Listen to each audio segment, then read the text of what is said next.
हम लोग ने पिछले वीडियोस में देखा था कि बेसिक ऑप्शंस क्या होता है, कॉल ऑप्शन के बारे में स्पेसिफिकली कि फेवरेट कार कौन सी है। अभी फिलहाल क्या दे रहा है वो प्रॉमिस, एक प्रॉमिस दे रहा ये है। कार आप हाँ, एक तुमने यहाँ पे 2 लाख का प्रीमियम पे प्रीमियम किया, दिया है। नॉन रिफंडेबल प्रीमियम है ये, और तुम डीलर को बोलोगे कि ये लो तुम्हारे 25 लाख रुपए, इसमें से 2 लाख माइनस करके 3 लाख रुपए का तुम्हारा नेट प्रॉफिट हो गया, 13 लाख का तुम्हारा फायदा हो जाएगा, और वो 13 लाख का इसका नुकसान। ठीक है, 3 दिन में ये एक्सरसाइज होना है। डेफिनेटली 23,520 के ऊपर जाएगा तो सेंस बनता है कि तुम ये कॉल ऑप्शन खरीदो। नमस्ते, स्ट्राइक में आप सभी का स्वागत है। और ऑप्शन ट्रेडिंग की इस सीरीज में आज की वीडियो में हम कैसे कॉल ऑप्शन में प्रॉफिट एंड लॉस को कैलकुलेट कर सकते हैं, हम वो समझेंगे। हमारी पुरानी वीडियोस देखिए, उसमें आपको समझ में आ जाएगा कि हमने इससे पहले क्या क्या चीज़ें कवर की हैं, जैसे कि option trading, put and call होता क्या है और डेरिवेटिव्स क्या होते हैं। लेकिन उससे पहले हमारे इस वीडियो को लाइक, शेयर और सब्सक्राइब ज़रूर करिए ताकि हमारे कोई भी अपडेट्स हों आपके पास टाइमली आ जाए।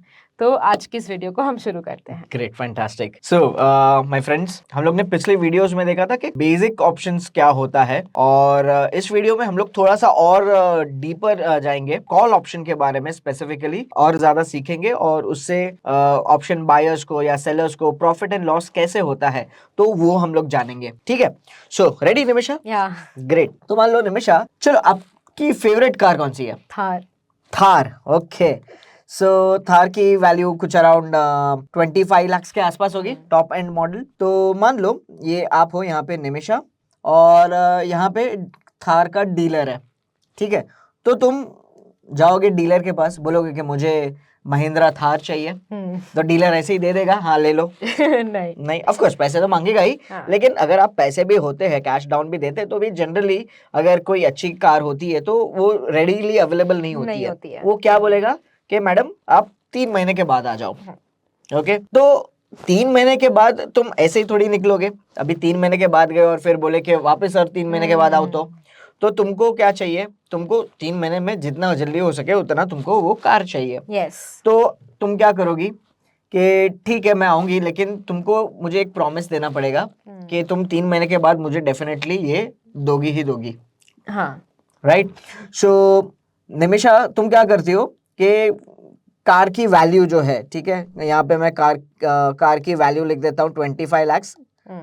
ठीक है, करंट मार्केट प्राइस है ये। Okay, car CMP current market price. Alright, तो तुम एक डीलर के साथ एक डील करती हो कि ठीक है मैं 3 महीने के बाद आऊंगी, तुम मुझे कार देना, और उसके लिए मैं 25 लाख का 10% एक नॉन रिफंडेबल प्रीमियम मैं तुम्हें पे कर दूंगी। ठीक है, तो तुम उसका 10% मतलब कितना हुआ? 2.5 लाख। ठीक है, मैं राउंड ऑफ कर देता हूँ, 2 लाख रुपया मान लेता हूँ। तुम उनको 2 लाख रुपया देती हो। ठीक है, और 2 लाख के सामने डीलर तुमको क्या देता है? गाड़ी तो नहीं दे रहा है अभी फिलहाल क्या दे रहा है वो? एक प्रॉमिस दे रहा है। हाँ, एक प्रॉमिस दे रहा है आपको। प्रॉमिस किस चीज की? Promise to sell. Promise to sell the car at 25 lakh after 3 months। Contract है ना, तो ये कॉन्ट्रैक्ट बन गया। कॉन्ट्रैक्ट में पूरा चीज स्पेसिफाई किया जाता है। क्या क्या चीज स्पेसिफाई किया जाता है कि भाई तुमने यहाँ पे 2 लाख का प्रीमियम पे किया, नॉन रिफंडेबल प्रीमियम है ये, और डीलर एक प्रॉमिस देता है कि ये जो 25 लाख की कार है वो 3 महीने बाद 25 लाख रुपए में ही तुमको बेचेगा। अभी उसने तुम्हारे से पैसे लिए ना, मतलब वो ऑब्लिगेशन में आ जाएगा। सो वो ऑब्लिगेटेड है, ऑब्लिगेशन आ गया उसका। और तुम्हारे पास क्या आया? तुम्हारे पास आया राइट। राइट किसका? Right to buy. Right to buy the car after 3 months at 25 lakh rupees only if you want. ये राइट है, वो तुम्हारा चॉइस है, लेकिन डीलर के पास कोई चॉइस नहीं है। Are you understanding? तो ये जो कॉन्ट्रैक्ट तुम्हारे और डीलर के बीच जो साइन हुआ है, इसको बोलते हैं कॉल ऑप्शन कॉन्ट्रैक्ट। ठीक है, कॉल ऑप्शन। कॉल ऑप्शन में तुम जो हो ना निमिषा, जिसको तुमने राइट मिला है तुमको, तो you are called as buyer of contract. क्योंकि मैं ले रही हूँ, तुम कॉन्ट्रैक्ट ले रहे हो। गाड़ी तो बाद में लोगी, लेकिन अभी फिलहाल तुम कॉन्ट्रैक्ट साइन कर रही हो and you are getting a right, तो मतलब तुम पैसे दे करके कुछ खरीद रही हो, ये पैसा ले रहा है मतलब ये कुछ चीज बेच रहा है तुमको, तो ये हो गया आपका सेलर ऑफ द कॉन्ट्रैक्ट। तो ये buyer of a call option contract हो गया, ये seller of a call option contract हो गया। आई बात समझ में? क्लियर? ओके। सो अभी ये हो गया, कॉन्ट्रैक्ट हो गया आपका। अभी मान लो after 3 months, after 3 months car की वैल्यू क्या होगा? 3 चीज हो सकती है, या तो भाव बढ़ेगा, या तो घटेगा, या तो जहां है वहीं रहेगा। सकता है, हाँ। ठीक है, चलो पहला एग्जांपल लेते हैं। अगर कार का भाव 25 लाख से था, बहुत लिमिटेड एडिशन की कार थी, डिमांड कुछ ज्यादा ही हो गई है उसकी, तो डिमांड अगर ज्यादा है तो क्या बढ़ेगा? भाव भी बढ़ेगा उसका। तो मान लो कार की प्राइस आफ्टर 3 months हो जाती है 30 लाख। ठीक है, तो तुमको तो मजे हो गए, क्योंकि मेरे को तो 3 महीने के बाद डीलर तुमको हाँ। बेचने आएगा कि आप उनको खरीदने जाओगी? मैं लेने जाऊंगी ना, तुम जाओगे उसके पास कि भाई दो ये लो contract, you had promised me, है ना? सो नाउ आफ्टर 3 months क्या होगा कि तुम जो है ना वो 25 लाख ही दोगे ना, क्योंकि तुमको राइट मिला है कि कार 25 लाख में ही है। मिलेगी तो मुझे। तुम डीलर को बोलोगे कि ये लो तुम्हारे 25 लाख रुपए, तुम मुझे ये 30 लाख रुपए की गाड़ी जो है ना, हाँ ये 30 लाख रुपए की गाड़ी है, वो प्लीज मेरा ड्राइंग पे मत जाना लेकिन 30 लाख रुपए की गाड़ी तुम खरीद रहे हो, करेक्ट है, आफ्टर 3 months।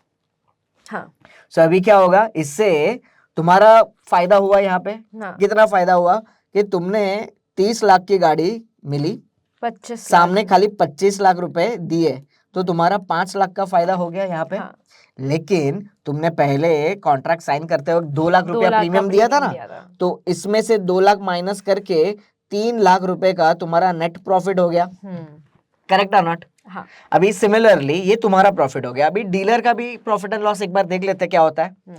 अभी डीलर जो है उसको बेचारे को 25 लाख रुपये मिल रहे हैं और उसके सामने 30 लाख का माल जा रहा है, ओके, तो उसका डायरेक्टली 5 लाख रुपए का यहाँ पे लॉस हो गया, ओके, और 2 लाख रुपए उसने मिले थे ना पहले, तो वो इसमें से माइनस 3 लाख रुपए का उसका लॉस हो गया। जो तुम्हारा प्रॉफिट था वो डीलर का नुकसान हो गया, जीरो सम गेम।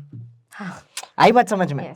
चलो मान लो अभी इसमें और थोड़ा आगे जाते हैं। मान लो एकदम थार जो है ना वो तोड़ू फोड़ू कार निकली, ओके, तुम्हारा फेवरेट एक्टर कौन है? फरहान अख्तर। ओ फरहान अख्तर, ओके, बहुत अलग चॉइस है बट ठीक है, मेरा भी फेवरेट एक्टर है। तो मान लो फरहान अख्तर ने ये गाड़ी एक बार चलाई, तो उसकी वजह से इसकी ब्रांड वैल्यू और बढ़ गई, तो 30 लाख की जगह पे मान लो उसका भाव हो गया 35 लाख, ओके, तो 35 लाख होगा तो प्रॉफिट कितना होगा तुम्हारा? तो तुम दोगी तो उसको 25 लाख रुपया, लेकिन सामने मिलेगी 35 लाख की गाड़ी, ऑलराइट। तो 35 लाख की गाड़ी माइनस 25 लाख मतलब 10 लाख का प्रॉफिट, लेकिन 2 लाख रुपया प्रीमियम जो भरा है, तो टोटल तुम्हारा हो जाएगा 8 लाख रुपए का प्रॉफिट, और यही 8 लाख रुपए का लॉस डीलर का हो जाएगा, करेक्ट। तो जैसे जैसे मान लो 40 लाख हो गया गाड़ी का भाव, तो 40 लाख यहाँ पे तुमको गाड़ी मिलेगी 25 लाख दे करके ही, तो यहाँ पे कितना हो जाएगा तुम्हारा 15 लाख का फायदा माइनस 2 लाख, 13 लाख का तुम्हारा फायदा हो जाएगा, और वो 13 लाख का इसका नुकसान। तो जैसे जैसे गाड़ी का भाव बढ़ता जाता है तुम्हारा प्रॉफिट भी बढ़ता जाता है और इसका लॉस भी बढ़ता जाता है।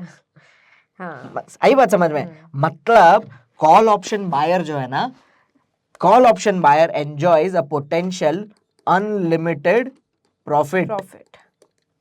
अनलिमिटेड प्रॉफिट मतलब जितना अंडरलाइंग एसेट का जो भाव जो है, इन ये एग्जांपल में कार का भाव जितना ऊपर जाता है उतना कॉल ऑप्शन का भाव भी बढ़ता जाता है, ऑलराइट, तो वो प्रॉफिट होता रहता है, ऑलराइट। और जो ऑप्शन सेलर है उसका लॉस बढ़ता जाता है, और उसको बोलते हैं यहाँ पे अनलिमिटेड लॉस पोटेंशियल है उसको, ठीक है। अभी चलो दूसरा एग्जांपल लेते हैं। यहाँ पे 3 महीने के बाद ये भाव बढ़ रहा है। अभी दूसरा एग्जांपल में मान लो 3 महीने के भाव घट गया, 3 महीने के बाद भाव घट गया, ओके, क्यों? मे बी महिंद्रा की जगह पे मारुति ने या कोई और कंपनी ने कोई उसका सेम कॉम्पिटिटिव मॉडल बाहर लाया, और उसकी वजह से इसका भाव 30 लाख की जगह पे हो गया मान लो 20 लाख, कुछ ज्यादा उतना खास नहीं आया फॉर एग्जाम्पल। तो अभी तुम बताओ, तुम्हारे पास राइट है 25 लाख रुपए में खरीदने की गाड़ी, जब मार्केट में 20 लाख रुपया चल रहा है, तो तुम क्या ये डीलर के पास जाकर के ऐसे बेवकूफ की बात करोगी कि भाई मुझे 25 लाख में मुझे ये गाड़ी दो? नहीं। नहीं ना, तुम शायद से वो डीलर के पास जाओगी ही नहीं। तुम अगर डीलर के पास नहीं गई तो तुम्हारा नुकसान होगा कि नहीं होगा? हाँ, कितना होगा? 2 लाख। एग्जैक्टली, जो 2 लाख रुपया प्रीमियम जो किया है ना, हाँ। तुम बोलोगे कि भाई जाने दो, मैं मार्केट में ये दूसरा मेरा अच्छा डीलर है, मैं उसके पास से 20 लाख रुपए की गाड़ी खरीद लूंगी, या कोई और गाड़ी खरीद लोगी हाँ। जो सस्ते में मिल रही है। Correct. So in that case ये जो 2 लाख रुपए का जो तुम्हारा नुकसान हुआ, वो डीलर का फायदा हो गया। प्रॉफिट हो गया, हाँ। करेक्ट। सो मान लो और नीचे गया, 20 लाख की जगह पे 15 लाख हो गया या 0 हो गया, फिर भी तुम्हारा नुकसान तो केवल 2 लाख रुपए का ही है ना, और इसका फायदा भी केवल 2 लाख रुपए का है। दैट मीन्स तुम्हारा जो कॉल ऑप्शन बायर है, तुम्हारा लिमिटेड लॉस है up to the premium paid. Similarly इसका भी लिमिटेड प्रॉफिट है up to the premium received. Clear? So इस तरीके से कैलकुलेट होता है। और तुम्हारा ब्रेक इवन कहां पे आएगा? तुम्हारा ब्रेक इवन तब आएगा जब तुम्हारा डील प्राइस जो होता है, बाय द वे जो डील प्राइस जो होती है ना, ये 25 लाख में तुमने राइट मिला टू सेल 25 लाख, ये डील प्राइस को जनरली हम लोग ऑप्शंस की दुनिया में स्ट्राइक प्राइस भी बोलते हैं। ओके ओके, web.strike.money वाला स्ट्राइक नहीं है, ये एक्चुअल स्ट्राइक प्राइस इसको बोलते हैं जनरली। ओके, सो स्ट्राइक प्राइस और ये जो 2 लाख रुपया जो तुमने टोकन दिया, इसको हम लोग बोलते हैं प्रीमियम। ठीक है, ये प्रीमियम बोलते हैं इसको। तो अगर मान लो स्ट्राइक 25 लाख प्लस 2 लाख, मतलब 27 लाख की अगर भाव बढ़ गया, 3 महीने के बाद गाड़ी का भाव 27 लाख रुपया हो गया, तो क्या कैसे होगा, पे ऑफ कैसे होएगा कि तुम डीलर को 25 लाख रुपया दे रही हो, सामने वो 27 लाख की गाड़ी दे रहा है, तो यहाँ पे तुम्हारा 2 लाख का प्रॉफिट हुआ, और 2 लाख प्रीमियम जो पे ऑलरेडी किया है तो वो माइनस कर दो, तो तुम्हारा नो प्रॉफिट नो लॉस होगा, ब्रेक इवन हो जाएगा वो। राइट। सो मतलब एक चीज ध्यान में रख दो, अगर तुम कॉल ऑप्शन बाय करना चाहती हो कोई भी स्टॉक का या निफ्टी का, ऑलराइट, तो मैं लेकर के आता हूँ स्ट्राइक के प्लेटफॉर्म पे, एक बार लेकर के आता हूँ। सो जनरली अगर मुझे कोई भी ऑप्शन एनालिसिस करनी है तो मैं यही स्ट्राइक का पोर्टल यूज करता हूँ। ओके, बहुत आसान हो जाता है ऑप्शन चेन एनालिसिस करने के लिए, और बहुत सारे दूसरे ऑप्शंस भी है यहाँ पे। ऑलराइट, सो मान लो ये निफ्टी का अंडरलाइंग एसेट प्राइस है, गाड़ी की जगह पे निफ्टी को पकड़ लो, ठीक है, और 25 लाख की जो डील प्राइस जो थी, स्ट्राइक प्राइस जो थी ये, तो वो स्ट्राइक प्राइस हो गया 23,400। ठीक है, तो मान लो 23,400 का जो कॉल ऑप्शन जो है, ये लेफ्ट हैंड साइड में सारे कॉल ऑप्शन के भाव है, तो 120 रुपीज है, राउंड ऑफ कर रहा हूं मैं। ठीक है, सो तुम्हारा अगर व्यू ऐसा है कि मार्केट है ना, एक्सपायरी कब हो रहा है, 23 जनवरी को। ओके, आज 20 जनवरी है, तो 3 दिन बाद जब ये एक्सपायर होगा, मतलब 3 दिन बाद, सो इंस्टेड ऑफ 3 महीना हमारे एग्जांपल में यहाँ पे 3 दिन है, ठीक है, 3 दिन में ये एक्सरसाइज होना है, तो 23,400 प्लस 120 दैट इज 23,520। तो अगर तुम्हारा व्यू है कि 3 दिन में निफ्टी डेफिनेटली 23,520 के ऊपर जाएगा, तो सेंस बनता है कि तुम ये कॉल ऑप्शन खरीदो। Correct, clear? सो और इन केस अगर तुमको व्यू अलग है तो आप दूसरे स्ट्राइक प्राइस भी देख सकते हो। तो मान लो 23,500 का ये स्ट्राइक पकड़ लो, तो उसका प्राइस चल रहा है somewhere around 80 rupees, round of कर रहा हूं। तो तुम्हारा व्यू अगर ये है कि 23,580 के ऊपर अगर निफ्टी जाएगी, तो मेक सेंस कि तुम ये 78 रुपीज में खरीद लो। ऑलराइट, सो वैसे ही बहुत सारे हैं, कौन सी स्ट्राइक चूज करनी चाहिए, कब करना चाहिए, तो वो हम डिटेल में दूसरे वीडियोस में हम लोग देखेंगे। ठीक है, बट आई एम श्योर कि मैंने पूरी कोशिश की एकदम आसान भाषा में तुमको समझाने की, और आई होप तुमको समझ में आया हो। बहुत अच्छे से मुझे समझ में आया। ये कार वाले एग्जाम्पल के साथ तो काफी ज्यादा फैंटास्टिक हो गया था। व्यूअर्स, अगर आपको भी इसमें से चीजें समझ में आई हो तो हमें कमेंट्स में बताओ कि सबसे अच्छा पार्ट आपको इस एक्सप्लेनेशन का क्या लगा। आप हमारे पुराने वीडियोस भी जाके देख सकते हैं, और हमारे इस वीडियो को लाइक, शेयर और सब्सक्राइब ज़रूर करें, ताकि हम और अच्छी अच्छी वीडियोस बनाने के लिए मोटिवेट होते रहें। और जैसे कि जुबिन ने मेंशन किया है, हमारा प्लेटफॉर्म web.strike.money पे ज़रूर जाएं। आपको बहुत सारी चीज़ें वहाँ पे मिलेगी आपकी ट्रेडिंग और इन्वेस्टिंग जर्नी को और अच्छा बेनिफिशियल बनाने के लिए।